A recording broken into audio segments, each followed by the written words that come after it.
আমেরিকার মতো একটা ফ্যাসিস্ট খুনি রাষ্ট্রকে যখন সংসদ ভবনে দক্ষিণ পাওয়া যায়, তারা স্বাধীনতা দিবস পালন করতে দেয়, তখন বিএনপিকে আর জাতীয়তাবাদী দল বলা যায় না।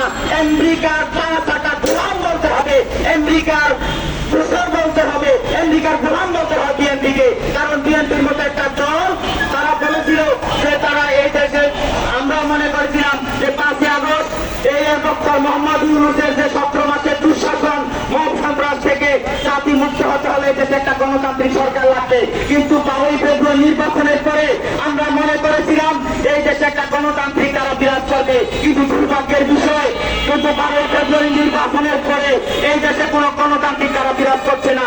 এখনো সেই মব সন্ত্রাস এর আদলে দেশ পরিচালিত হচ্ছে।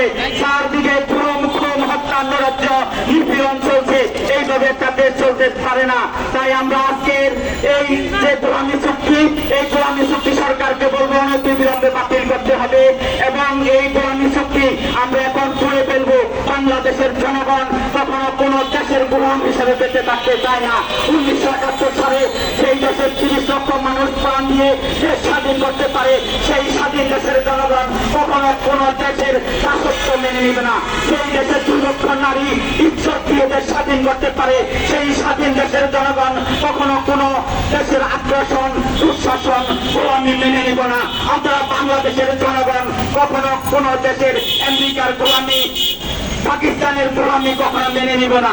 বাংলাদেশে কখনো দিল্লির যেমন দাসত্ব চলবে না, হিন্দির দাসত্ব চলবে না, ওয়াশিংটনের দাসত্ব বাংলাদেশের মানুষ কখনো মেনে নিব না। আমরা গত 17 বছর শুনেছি বাংলাদেশে শেখ হাসিনা নাকি অনেকগুলা দেশ বিরোধী চুক্তি করেছিল। ডক্টর মোহাম্মদ ইউনূস বাটপার ইউনূসের শাসন আমলে আমরা দাবি জানিয়েছিলাম যে শেখ হাসিনা যে দেশ বিরোধী চুক্তিগুলো করেছে সেই চুক্তিগুলো বাতিল করা হোক, জনগণের সামনে উপস্থাপন করা হোক।